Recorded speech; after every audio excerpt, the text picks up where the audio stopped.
Dear students, today I am going to take a class on the Metaphysical Poets. The Metaphysical Poets is in fact a very significant critical book written by T.S. Eliot on the evaluation of the poetry of the so-called metaphysical poets.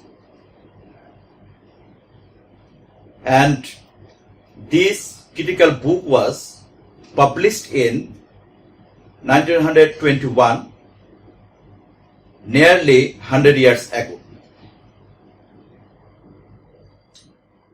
In fact, the poets or a group of the poets of the late 16th and mainly of the 17th century were actually known to us as metaphysical poets. Initially, John Dryden, one of the most significant Restoration poets as well as critics, had termed the metaphysical poets in this way that John Donne affects metaphysics. But John Dryden had not termed John Donne or other poets of the contemporary time of John Donne as metaphysical poets. But Dr. Samuel Johnson, for the first time, coined John Donne and his followers as metaphysical poets. And in this way, actually, John Donne and this group of poets were actually underrated, underestimated. They were treated to be the poets of limitations, having witty tendency, and it was believed that they had the limitation as the poets. But T.S. Eliot had attempted to re-evaluate, reassess the poetry of John Donne and other metaphysical poets. John Donne and other poets were treated as metaphysical poets for some distinctive characteristics, such as they dealt with the subject matters beyond physics. They dealt with the subject matter of soul, subject matter of religion, subject matter taken from different religious books, subject matter taken from geography, subject matter taken from philosophy, and such other. And for this reason, actually, these poets were treated as metaphysical poets.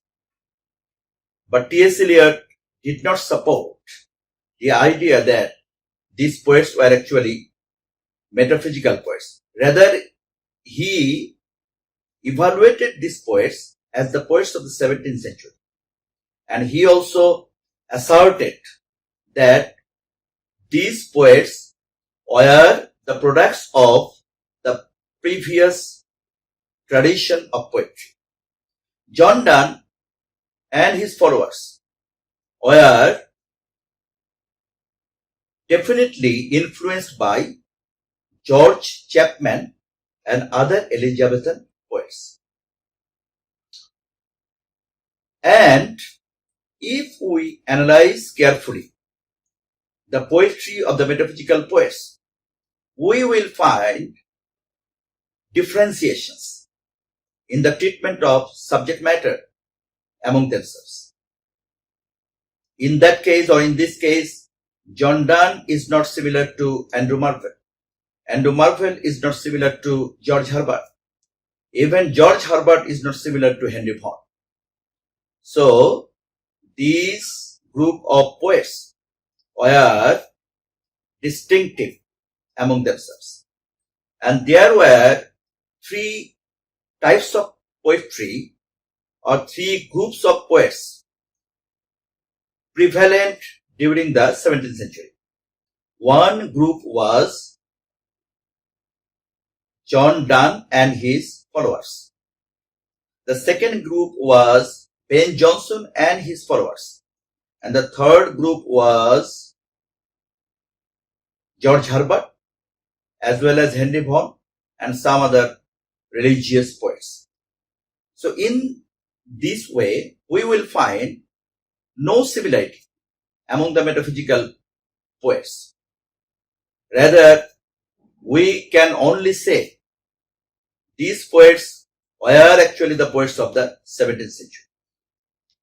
And these poets had the unification of sensibility.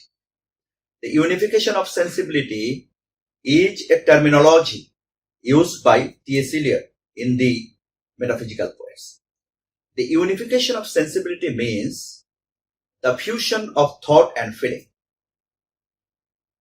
the recreation of thought into feeling, the blending of thought and feeling in poetry.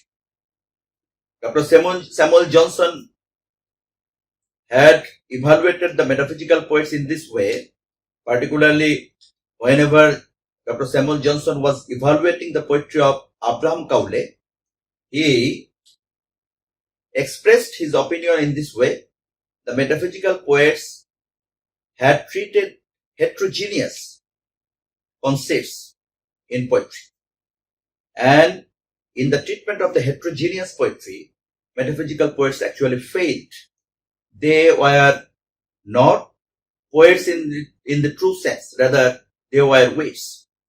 But T.S. Eliot showed in this critical book that the early metaphysical poets, particularly the poets of the early 17th century, had successfully blended thought and emotion, wit and feeling. And the poets of the early 17th century had successfully represented the fusion of thought and feelings into their poetry. But later on, during the late 17th century, the poets who were also believed to be the metaphysical poets could not successfully represent both the thought and feelings into their poetry. And from that time, that is from the late 17th century, there was the dissociation of sensibility. So this unification of sensibility and dissociation of sensibility are represented in the metaphysical poets to talk about the success of the early 17th century poets and to talk about the failure of the late 17th century poets. And so T.S. Eliot would like to say that these poets should not be termed as the metaphysical poets. Rather, they should be termed as the poets of the 17th century. And if we analyze the characteristics of all the poets during the 17th century, then we will find that these poets were sharply influenced by the previous periods. And these poets didn't have the proximity, similarity among themselves in many cases. And if we would like to talk, or if we would like to term these poets metaphysical poets because of the treatment of religion, soul, devotion, spirituality, philosophy in their poetry, then we will find that many other poets coming in the later ages, even in the neoclassical period, romantic period, Victorian period and the modern period, there are many poets who had also, treated religion and these things into their poetry. And so those poets should also have to be treated as metaphysical poets. And that is why T.S. Eliot would not liked the idea of terming John Donne and other poets as metaphysical poets. And he believed that by terming them as metaphysical poets, actually the poets of the early 17th century, such as Donne, Marvell and some other poets, were actually underestimated, were actually underrated, were actually not evaluated truly. And these poets, such as John Donne and other metaphysical poets that we know, had great influence on the later poets in the history of English literature. T.S. Eliot had given the examples of many poems of the metaphysical poets and also other poets to find that there was the similarity between the poetry of the metaphysical poets and the poetry of the poets of the later ages. If we talk about Elegy Written in the Country Churchyard of Thomas Gray, Elegy Written in the Country Churchyard is not a metaphysical poetry in the use of the term of Dr. Samuel Johnson. But if we go through the Elegy Written in the Country Churchyard, we will find the treatment of religion, devotion, spirituality, and such things in this poetry. Whereas if we evaluate the definition of love of Andrew Marvell, which is regarded as a metaphysical poetry, we will find that in this poetry, in this poem, there is actually the highlight of love actually. Religion is there, but religion is there in only limited sense. But in the true sense, the love is highlighted. So in this way, we will find there were the variations in the treatment of the subject matter in the poetry of the metaphysical poets. And that is why T.S. Eliot focused on the use of this terminology and expressed his opinion that this terminology was used to abuse the merit or the capability of the metaphysical poets. And after this critical book, it was found that the metaphysical poets were re-evaluated, reassessed, and were given to be significant position in the history of English literature. So I think if you try to follow my lecture to know about the metaphysical poetry, about the concept of T.S. Eliot on the metaphysical poets or poetry, then it will be possible for you to understand the main focus in this critical book. Thanks to all of you for your patient hearing.